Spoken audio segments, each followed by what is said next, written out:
Eccoci, allora parliamo ancora del petrolio e delle tangenti. Abbiamo il terzo contributo che ci aiuta a entrare nell'argomento. Omicidio Matteotti, tangenti e petrolio. Martedì 10 giugno 1924 a Roma Giacomo Matteotti uscì di casa per andare nella biblioteca di Montecitorio a preparare un discorso che avrebbe dovuto tenere in Parlamento il giorno dopo. Mentre percorreva il Lungotevere viene bloccato da 5 persone e caricato a forza a bordo di un'automobile. Sono uomini della Ceca, la polizia privata di Mussolini, li comanda Amerigo Dumini. Matteotti, che aveva già denunciato pochi giorni prima i brogli nelle elezioni di aprile, nel suo intervento a Montecitorio doveva rivelare i particolari sulle tangenti pagate per la concessione petrolifera della Sinclair Oil, in cui era coinvolto anche Arnaldo Mussolini, fratello del duce, e altri gerarchi fascisti. Proprio Arnaldo Mussolini, pochi giorni prima della stipula della convenzione, aveva ricevuto una prima rata di una tangente pari a 1 milione di lire, a cui ne dovevano seguire altre. A pagare era stata la società italo-americana del petrolio, filiale italiana della Standard Oil. Tutto questo era accaduto poco prima delle elezioni del 1924. Un caso di corruzione e tangenti che avrebbe messo in grave difficoltà il regime. Con il rapimento e l'omicidio di Giacomo Matteotti venne a sparire anche la sua borsa che conteneva le prove delle tangenti pagate. Nel processo ad Amerigo Dumini, uno dei sicari del deputato socialista, si ammetterà il fatto: lo abbiamo ucciso per ordine di Mussolini perché non rivelasse la storia della tangente. Il governo italiano, poche settimane prima dell'omicidio di Matteotti, aveva concesso alla Sinclair Oil un'esclusiva della durata di 90 anni esentasse per la ricerca e lo sfruttamento dei giacimenti petroliferi sul territorio italiano, in Emilia e in Sicilia. Ma la Sinclair in questo modo aveva ottenuto anche che nessun ente petrolifero statale, quindi italiano, avrebbe potuto fare trivellazioni anche nel deserto libico, allora colonia italiana. Un business che vedeva in prima linea i principali gruppi finanziari di New York, tra cui la banca di John Rockefeller, presidente e fondatore della Standard Oil, la società per cui operava in Italia la Sinclair. Il governo britannico interpretò questi accordi tra il governo Mussolini e i nordamericani della Sinclair Oil come un attacco diretto ai suoi interessi economici e la stampa britannica contestò vivacemente la convenzione. L'omicidio Matteotti fu uno dei momenti più difficili dell'ascesa al potere del fascismo, fino al discorso di Mussolini del 3 gennaio 1925, quando il duce si assunse la responsabilità di tutto quello che era avvenuto in Italia dal 1922 in poi, compresa la responsabilità del delitto Matteotti. Nel 1926 a Chieti si terrà il processo per l'omicidio, che si rivelerà però una farsa. Il pubblico ministero, durante la requisitoria, divise il capo di accusa in 2 momenti ben distinti. Il primo era l'ordine di sequestro, il secondo l'uccisione. I 2 capi di imputazione non furono collegati e quindi chi aveva dato l'ordine del sequestro non aveva dato quello di uccidere e chi aveva ucciso lo aveva fatto involontariamente. La cosa ancora più farsesca fu che a difendere gli esecutori fu Roberto Farinacci, filonazista e all'epoca segretario nazionale del Partito Nazionale Fascista, che trasformò l'udienza in un processo politico all'antifascismo italiano. La magistratura sarà mite con gli imputati. Il 24 marzo 1926 la Corte d'Assise riconobbe gli squadristi Cesare Rossi e Giovanni Marinelli colpevoli dell'ordine di sequestro e Filippo Filippelli per avervi cooperato. Però, essendo i loro reati estinti per l'amnistia del 31 luglio 1925, verranno subito rimessi in libertà. I sequestratori Viola e Malacria furono assolti per non aver commesso il fatto. Volpi, Dumini e Poveromo invece furono condannati a 5 anni, 11 mesi e 20 giorni che, sempre in virtù dell'amnistia, si ridurranno a solo altri 2 mesi di prigione. Giustizia quindi non fu fatta e il regime superò il momento critico. L'omicidio di Giacomo Matteotti rappresentò però un momento di svolta perché rivelò, una volta per tutte, il vero volto del fascismo, che era ormai diventato un regime totalitario. Mario Collitore vuole approfondire questo giudizio dato dalla magistratura di fronte a un delitto così importante ed eclatante? Allora, guardi, io penso che sul processo potremmo andare anche sinteticamente. Cioè, è evidente che in quel momento era necessario, proprio per come dire, aiutare surrettiziamente l'opinione pubblica, no, a pensare che ci fosse ancora un sistema giudiziario che funzionava o che interveniva su fatti così gravi, viene istruito un processo che in realtà è semplicemente, come dire, la fotocopia dell'ennesimo atto di potere in qualche modo, no? Quindi c'è un riferimento giuridico, c'è un riferimento normativo, ma viene sicuramente stravolto. Viene stravolto talmente tanto che se non erro poi l'avete nominato prima, l'avvocato difensore che era, scusatemi in questo momento mi sfugge, l'avete detto? Farinacci, grazie, viene addirittura sospeso da Mussolini, momentaneamente allontanato, perché è talmente esorbitante l'intervento che fa che poteva sembrare quasi una dichiarazione di intenti persino troppo manifesta.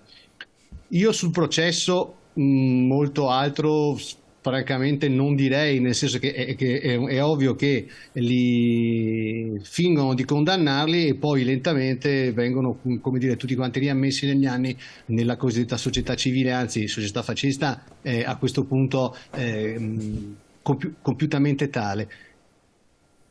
Sarebbe più interessante ritornare sulla questione Sinclair e sulla questione petrolio, perché il Novecento è non soltanto, secondo la felice definizione di Geminello Alvi, il secolo americano, il titolo di un suo libro, vi consiglio di leggere, letto da Adelphi molti anni fa, ma è anche il secolo del petrolio, per i motivi anche tecnici, diciamo così, che ricordava prima il professor Burigana, e quindi evidentemente era la strada segnata per le nazioni che volessero industrializzarsi sotto, come dire,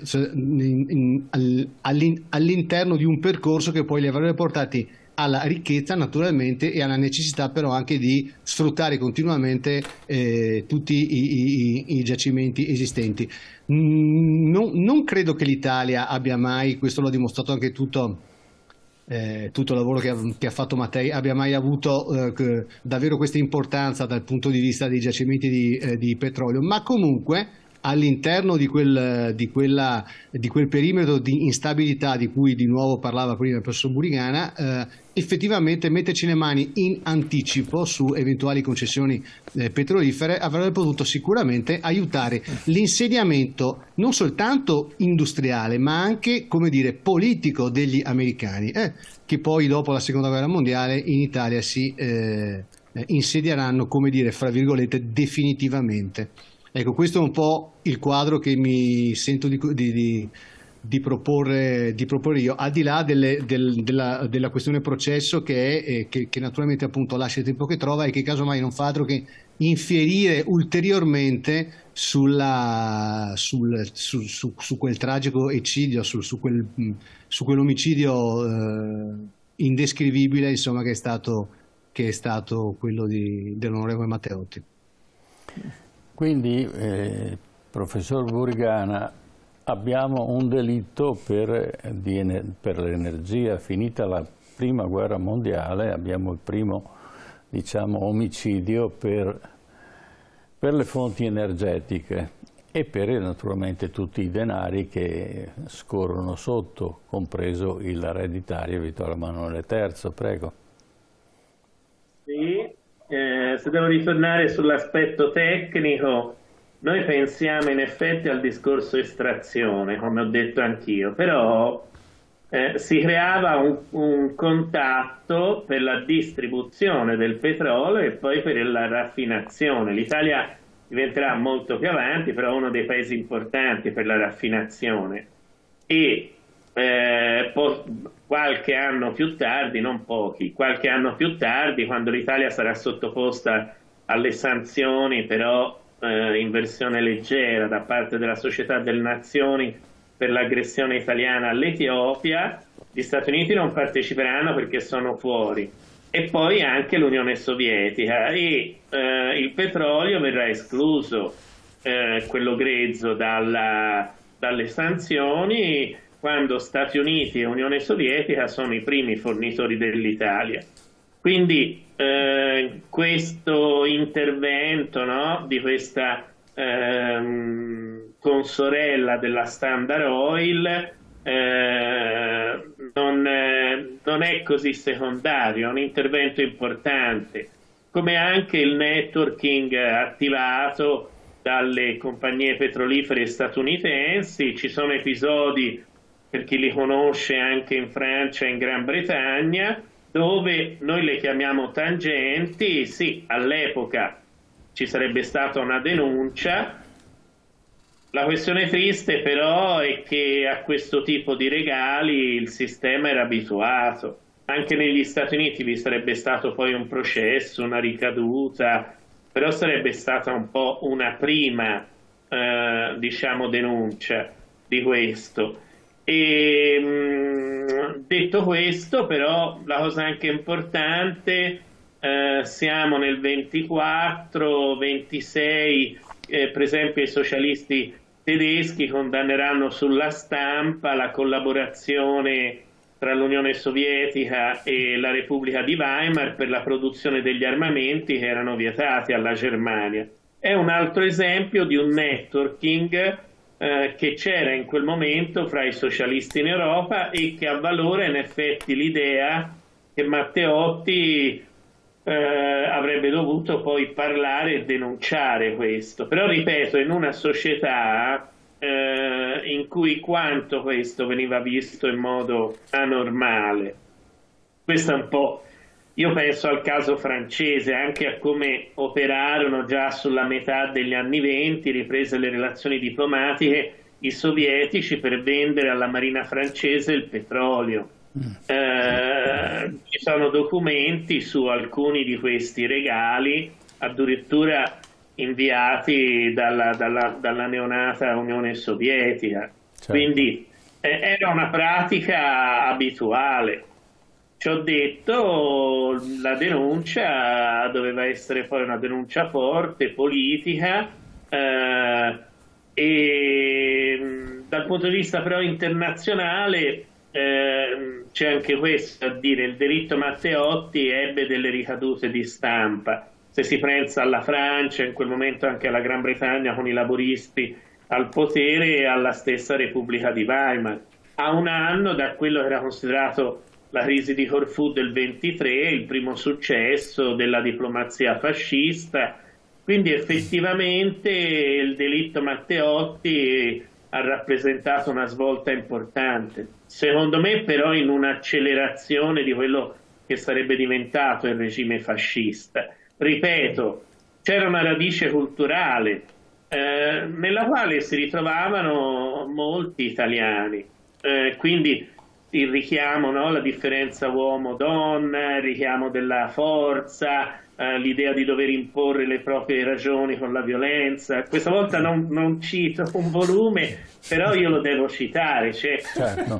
in Toscana, finisco con questo, è un'opera teatrale curata dal Teatro Popolare d'Arte, la compagnia di Gianfranco Pedullà, che ha lavorato anche a Padova. L'autrice è Chiara Migliorini, e il titolo è Edda, ascesa e caduta di una figlia ribelle. Al centro di questo spettacolo, fino alla fine, ci sono richiami di regia a questa radice culturale, al fatto, non siamo qui a parlare del futurismo, anche dello stesso D'Annunzio. C'era un'aria su questa spinta della violenza, della figura maschia, del capo, del discorso della tribù, del gruppo, questa banda, no? di questi cechisti, e Mussolini come capo si assume la responsabilità. Il partito che si attiva per difendere quella che era la nuova via dell'Italia, via più che politica, ideologica, e questa radice culturale finisco con questo, è un aspetto importante, fondamentale, al di là di fascismo e antifascismo. Sì. È un filone che può riemergere, che riemerge nelle società, non solo nella nostra, e quindi richiamare queste radici è importante, mantenere una riflessione su questo. E il delitto Matteotti, come altri omicidi e delitti nella storia italiana, aiuta anche in questo, nel suo essere una denuncia su questo, su questa radice culturale sbagliata del costruire un paese, del costruire una politica, di uscire, come ha detto giustamente lei, va ricordato, da un forte momento di crisi identitaria, sociale e soprattutto economica. Certamente, ma forse l'Italia non era ancora quell'Italia unita che si diceva o si sperava che avvenisse. Stefano Luconi, una conclusione di questo tragico evento e il corollario soprattutto, come il petrolio già allora incideva sulla vita delle persone e sulle guerre e sui conflitti e ne preparava altri. Il petrolio, l'economia, la finanza in generale. Il professor Burigana accennava alle ricadute internazionali del caso Matteotti, dell'omicidio di Matteotti. La ricaduta negli Stati Uniti fu del tutto trascurabile, tant'è vero che nel 1925 l'amministrazione repubblicana del presidente Calvin Coolidge sottoscrisse il cosiddetto patto Mellon-Volpi con l'Italia, abbonando allo Stato italiano circa l'80% del debito di guerra che aveva maturato accendendo prestiti durante la Prima Guerra Mondiale. Questo avvenne dopo che Mussolini aveva di fatto instaurato apertamente la dittatura col discorso già ricordato del 3 gennaio, e fu un accordo finanziario che però rappresentò una fortissima iniezione per il consolidamento del fascismo, e fu una scelta deliberata da parte dell'amministrazione di Washington, che vedeva in Mussolini e nel fascismo un argine contro il dilagare del comunismo in Europa. Matteotti è stato importante non soltanto per le denunce nei confronti della Sinclair Oil, delle collusioni, delle tangenti, della violenza del fascismo durante le elezioni del 1924. La fine che fece avrebbe dovuto mostrare agli italiani e al resto del mondo quella che era la vera natura del regime fascista, violento e corrotto. Purtroppo a quei tempi lo Stato liberale si era ormai sfaldato, non ci fu sostanzialmente una reazione apprezzabile da parte delle forze dell'opposizione, non ne abbiamo parlato, ma la scelta dell'Aventino, quella di non partecipare ai lavori del Parlamento, fu una scelta del tutto velleitaria, proprio perché il presupposto sarebbe stato un intervento del re. Però Vittorio Emanuele III soleva dire di essere cieco e sordo. I miei occhi, i miei orecchi sono il Parlamento. Quindi senza partecipare ai lavori parlamentari l'opposizione non riuscì a far valere le proprie ragioni, non riuscì ad arginare il consolidamento del fascismo, non riuscì assolutamente a interferire con l'instaurazione della dittatura. Matteotti ha avuto il merito di aver visto, di aver cercato di svelare la vera natura del fascismo, però in un contesto in cui la sua denuncia reale, quella del discorso del 30 maggio e quella del discorso che non poté pronunciare, non riuscirono a incidere in un paese in cui la democrazia, se mai ci fosse stata prima del 1922, era di fatto completamente scomparsa. Prima ricordavamo la Prima Guerra Mondiale come momento che segnò l'avanzata dei totalitarismi, è un po' l'ironia della storia, o se vogliamo l'eterogenesi dei fini. Se posso parlare da americanista, Wilson entra nella prima guerra mondiale to make the world safe for democracy, cioè per assicurare la diffusione della democrazia nel mondo, e il risultato della prima guerra mondiale sono il bolscevismo, il fascismo e, sia pure nel medio periodo, l'avvento del nazismo. Grazie dei vostri interventi e spero che i nostri telespettatori abbiano percepito quel periodo storico in maniera ottimale, perché è importante capire l'Italia proprio in quel momento e che cosa ha creato il fascismo nel suo avvento. Certamente questa è stata la conseguenza del primo conflitto mondiale e sarà questo conflitto mondiale completato dal secondo conflitto mondiale, che creerà un riassestamento della politica internazionale e sarà il preludio della nostra attuale globalizzazione. Grazie infinite. Certo, grazie al professor Stefano Luconi, che è stato ospite con noi qua in studio, docente di storia degli Stati Uniti, e ringrazio in collegamento il professor David Burigana, docente di storia delle relazioni internazionali. Grazie a lei professore all'Università di Padova, e grazie al professor Mario Coglitore, già docente di storia contemporanea a Ca' Foscari a Venezia. Grazie perché ognuno di voi ha saputo dare una descrizione, un racconto di quel periodo, anche sotto chiavi appunto diverse uno dall'altro. Prima di salutarci, come sempre, noi ricordiamo i nostri ospiti silenziosi che ormai da tanto tempo, purtroppo perché significa che la loro condizione non è cambiata nel frattempo, ci accompagnano nelle nostre trasmissioni. Allora, per quanto riguarda Julian Assange, ne abbiamo parlato anche la settimana scorsa, continuano le iniziative, gli vengono riconosciute le cittadinanze onorarie, ma la sua condizione purtroppo di fatto non cambia e resta in attesa di estradizione negli Stati Uniti. Ci sono 17 capi d'accusa contro di lui, un giornalista, un editore, fondatore di Wikileaks, che ha portato allo scoperto, alla luce, quelli che sono stati i crimini contro l'umanità, i crimini commessi comunque durante le guerre in Afghanistan e in Iraq dagli Stati Uniti, e non solo dagli Stati Uniti, e per questo è perseguitato ormai da tanto tempo, da 4 anni, proprio adesso qui nel mese di aprile risulta rinchiuso appunto nel carcere di Belmarsh a Londra, un carcere di massima sicurezza. Le accuse contro Julian Assange devono cadere, perché Assange ha fatto solo il suo dovere, e il caso Assange rappresenta un gravissimo caso, come dire,